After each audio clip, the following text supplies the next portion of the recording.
love podcasts, hate nonsense. It's the second day of Labour Conference. Hate doing that. We're joined by Andrew Fisher for this episode. How would you like to introduce yourself, Andrew? Columnist for the I paper, and I was former executive director of policy for the Labour Party. What's it like being in that, having that former role? What's it like being at conference? A lot more relaxing. I bet. I'm not running about doing policy announcements, but then neither are they really doing policy announcements anymore. So, well, that's very true. I mean, let's start there, because it's very interesting how the donations row has sort of spread over the days of conference, and arguably that is because there hasn't been a big policy announcement. I mean, everything that we've heard so far, we already knew about. Yeah, I think it's a real problem for Labour at the moment, because they've obviously done one bit of bad news, which is the winter fuel allowance, which has pissed a lot of people off, causing ructions in the hall as well, with Unite and CWU trying to get it on the agenda. And then following up from that, we've had all this scandal around donations, freebies and all the rest of it, and the kind of ongoing machinations within Number 10 about who likes Sue Gray and who doesn't like Sue Gray, and Morgan McSweeney and all the others. So it's not been a really good lead-in, and then there's been no announcements at conference, which there normally are at a party conference. Whether you're in government or in opposition, you hold something back to kind of give people something to cheer about, and there really hasn't been that. And how important is that? How important is it, the sort of inner machinations of what's going on in Number 10? And how important is it that the public know the sort of inner machinations of what's going on in Number 10? Should we really be privy to it at all? No, it should be dealt with internally. I mean, you don't really want those things happening at all. You certainly don't want them spilling out into the public domain, because then it becomes a question that every spokesperson you put up on the news is asked about, in the same way that everyone's been asked about Keir Starmer's suits and his glasses and his tickets to Arsenal or Taylor Swift or whatever it happens to be. So even when they are trying to say something positive, even though there's no real new policy, when they've kind of got a line to give, they're not being given the chance to give it because they're being hit with all these questions first. So it is problematic, but functionally for government too, if you're trying to get things done, you don't want your top team arguing amongst themselves. That's not productive. What do you think it says that people in that top team have been leaking to the press about the mood within Number 10? I mean, we've known for a long time there's been dysfunction there. I mean, Sue Gray was brought in to try and sort of break up the boys' club, as it was seen by a lot of MPs that were in, who perceived that to be the case within Keir Starmer's office before. And it seemed to me, as an outsider, there was this sort of uneasy truce where, in advance of the election, Morgan McSweeney went into Labour HQ, where he could do the kind of Labour strategising bit that he's good at, and that's his job. But post-election, obviously that bit's gone, and he's come into Number 10 rather than staying within the party HQ.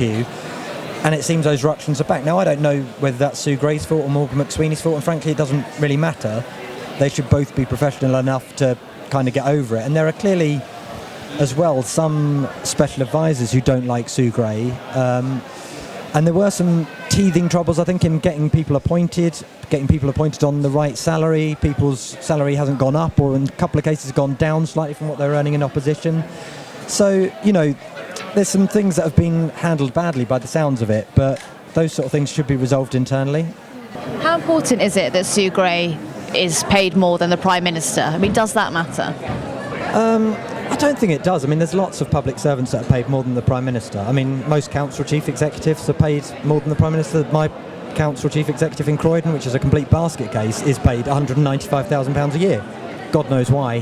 But, so it's not unusual. Keir Starmer, when he was Director of Public Prosecutions, was paid more than that as well. So I don't think that's necessarily a problem. I think it's mainly come up because of this internal row. But I think there is a legitimate question as well, which is her predecessor, Rishi Sunak's Chief of Staff, was paid 145 grand, which is a fair whack anyway.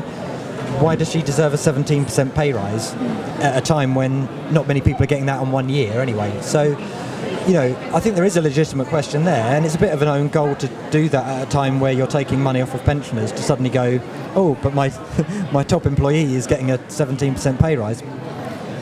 But, in real terms, on the grand scheme of things, it's not a story. And if they had lots of other positive things to say, I don't think it would have been much of a story, to be honest. Well, talking about positive things and policy, what did you make of Rachel Reeves' speech today?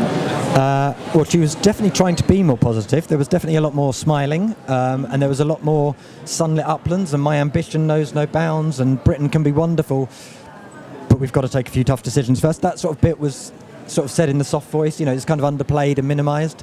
And I think that's because of the criticisms they've had about being too much doom and gloom and all of that.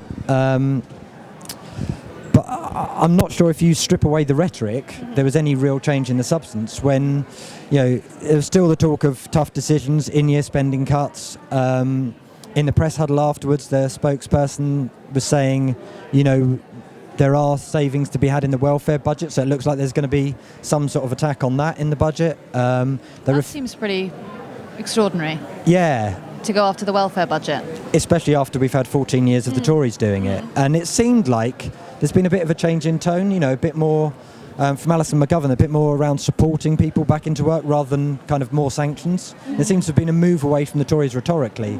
So it's a bit of a worry. I mean, structurally, there's an argument you could make about, we need to support more people into work and invest more in Job Centre Plus, and maybe they're doing that cuddly sort of stuff, which further down the line might give you savings, but it's not going to give you in-year savings this year, and that's what I think should worry us about that statement.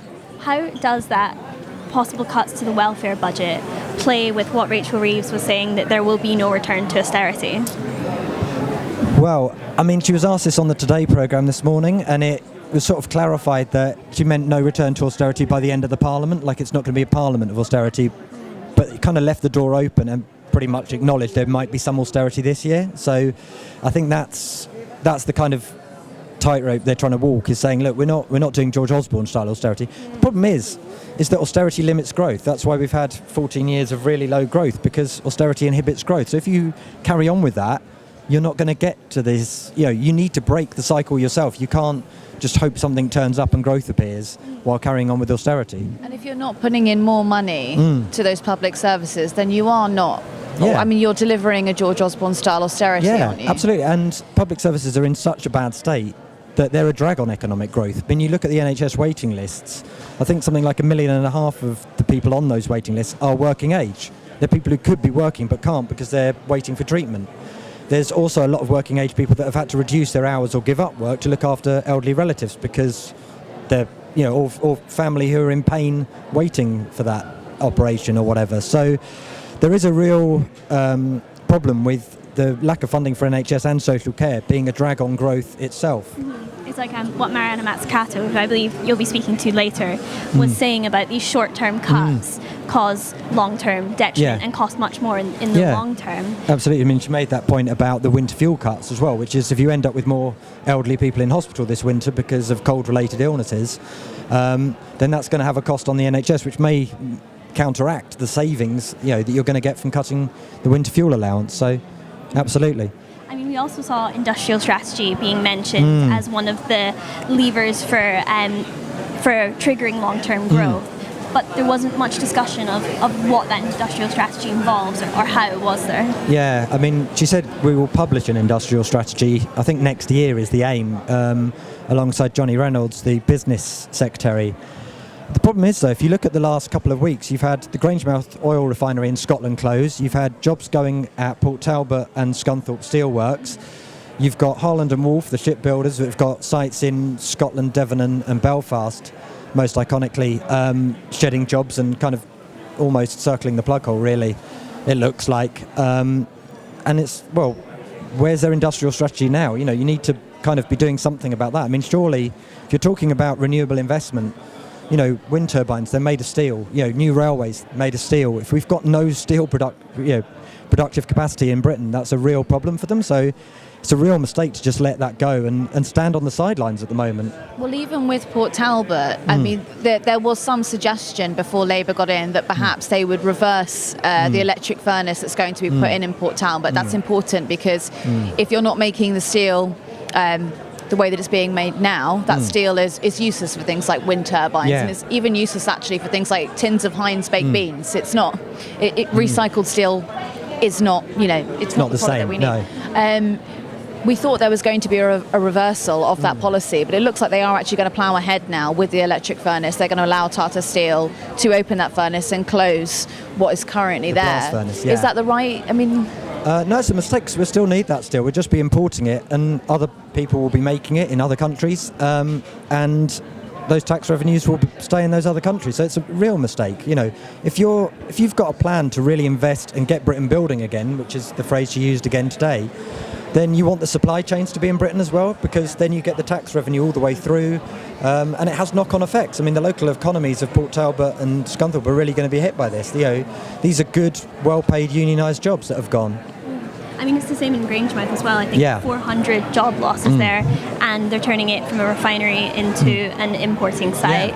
And I mean, Labour have said that GB Energy is supplement for that, but how just is that transition if the job losses are happening this year, but GB Energy might not see new jobs in the area for 5 or 10 years? Yeah, well, there's not a transition for those workers, is there? I mean, that's the reality. I mean, I think if you add them all up, there's several thousand jobs gone just in the last couple of weeks, or been kind of earmarked to go, or likely to go. So I think it's a real problem, and for those workers, it is a real problem. You know, and where's the transition for them? There will be green jobs at some point, I'm sure. You know, if they do deliver on the GB Energy plans, but you've got to timetable these things, and you know, I think there is an importance. I think there's a strategic national importance of keeping a steel industry for any major economy. I mean, I think we'll probably be the only. I mean, you could check this, but I'd be very surprised if we're not going to be the only country in the G7 that doesn't make virgin steel.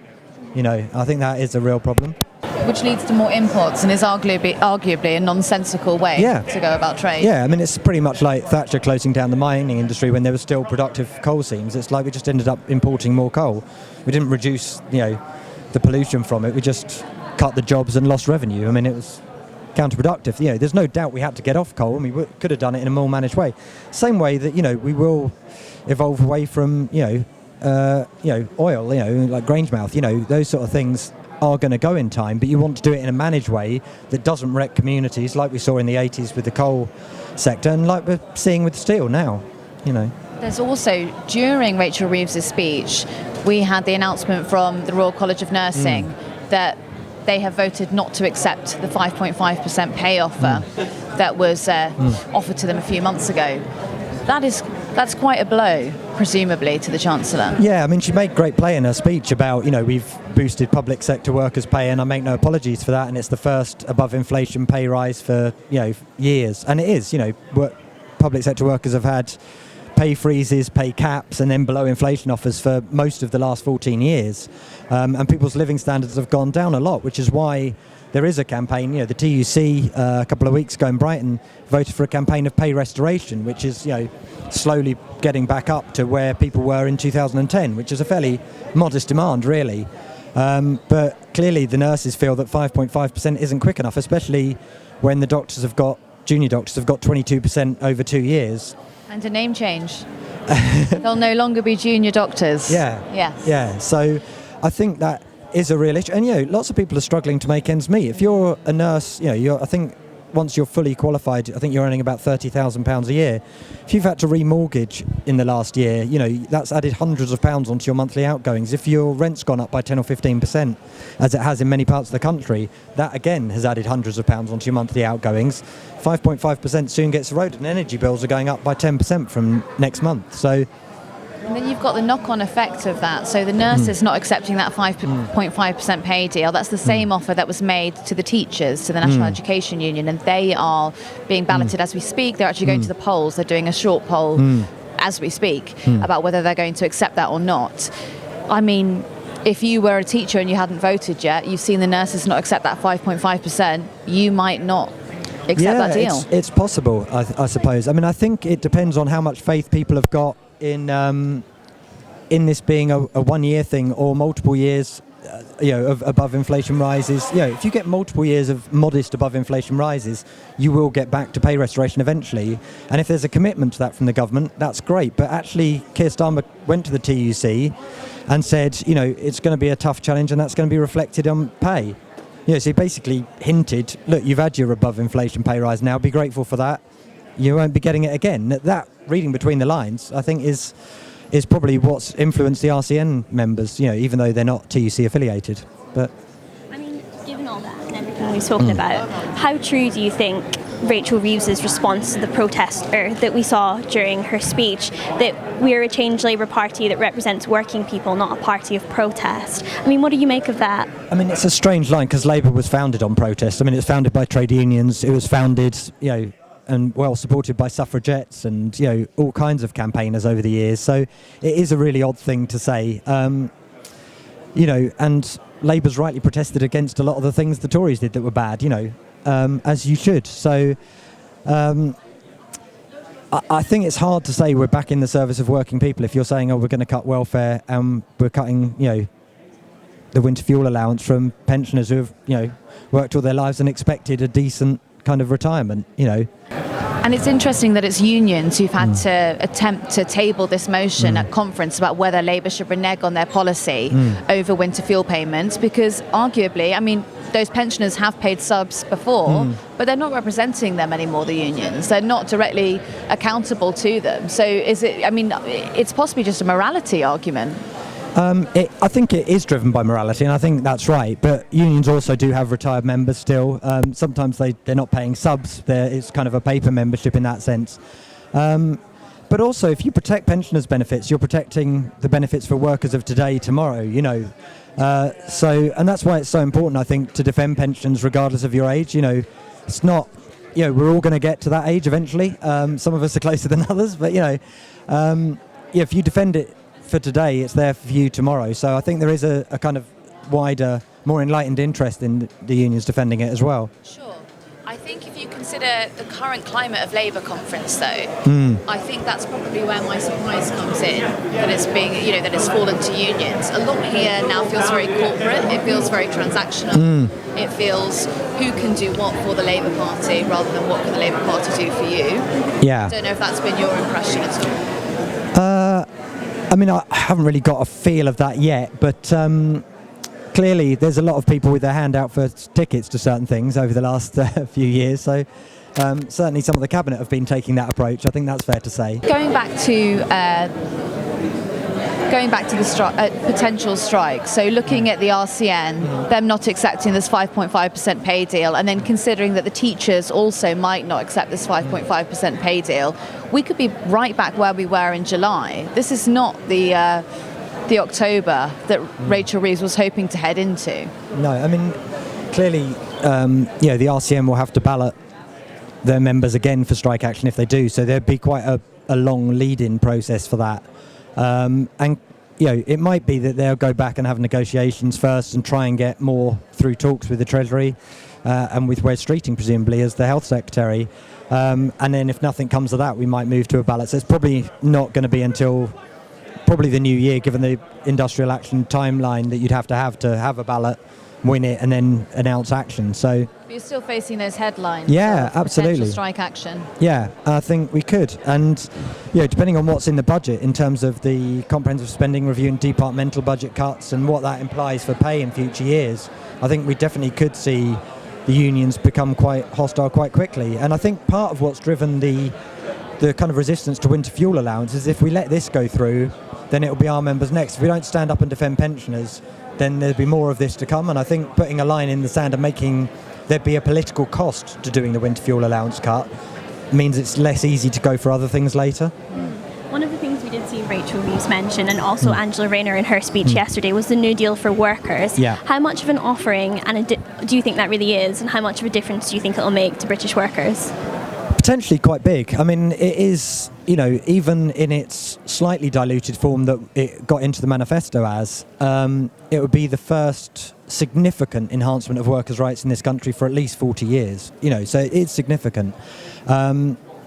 Let's see what finally comes through. Angela Rayner, I think, said it would be next month the bill would be published in Parliament, so we'll be able to scrutinise that and see exactly what is in it and what isn't at that point. But clearly getting rid of 0 hours contracts, having basic rights for all from day one, sickness pay regardless of your income, is an enhancement and will benefit a lot of, especially people on insecure contracts and on low pay at the moment. So I think that's significant. I think how much of the trade union rights element around access to workplaces to organise workers, how much of that is in there will be quite interesting. But potentially it could have quite a long-term significant impact, I think.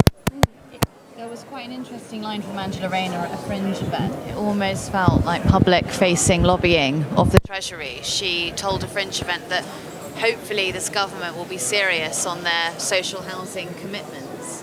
That to me suggests that perhaps the Treasury haven't put down any commitments. Yeah, that sounds like a bit of internal lobbying. I mean, she is the housing secretary after all, so she should be serious about the social housing commitments. So I think that's something she does feel quite passionately about. It's interesting, on Sunday when she did her interview with Laura Koonsberg, she was talking about right to buy and, you know, talking about investing in council housing, which is desperately needed, and councils can't do that on their own. And I think Andy Burnham made the really good point. It's like trying to fill up a bath with the plug out if you don't stop right to buy. And actually England is the only country in the UK now that hasn't either suspended or scrapped right to buy. You know, every other part of the UK has got rid of it, either permanently or temporarily at least.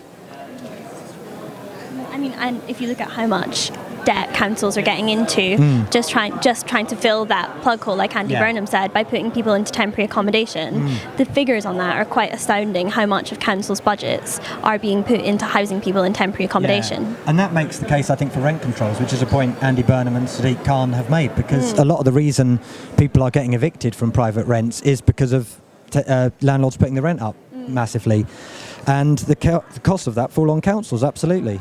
I mean, we saw Labour propose their renters' rights bill as well, which didn't contain rent controls, but did contain things like abolishing Section 21, and I think mid-contract rent increases as well. How far do you think that goes to solving the crisis in the rental sector?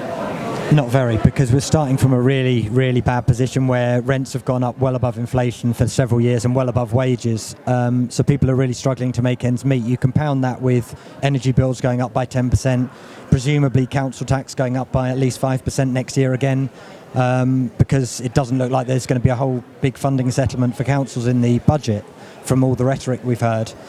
I think it's going to get worse. And, you know, the problem is a lot of councils now are in this sort of cycle of just basically being bankrupt and lumbering along, not really even fulfilling their statutory duties and having to cut the kind of extra bits of provision that people rely on, like libraries, community centres, Sure Start centres, and funding to the local voluntary sector. I mean, one of the reasons that Labour is saying they can't invest in these things is because they don't want to borrow because of the fiscal rules. I mean, how much do you think the fiscal rules are a constraining force versus how much do you think they're a political choice? Oh, they're entirely a political choice.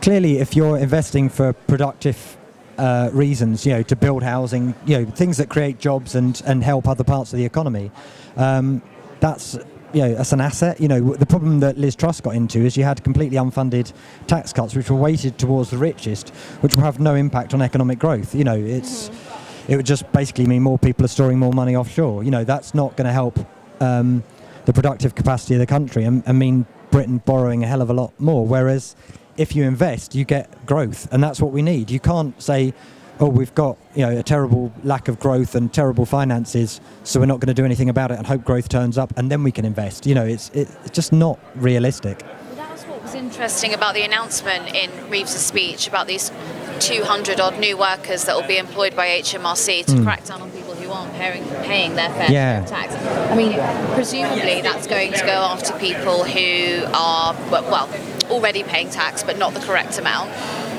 There is another argument. People would like to see those with the broader shoulders pay a bit more.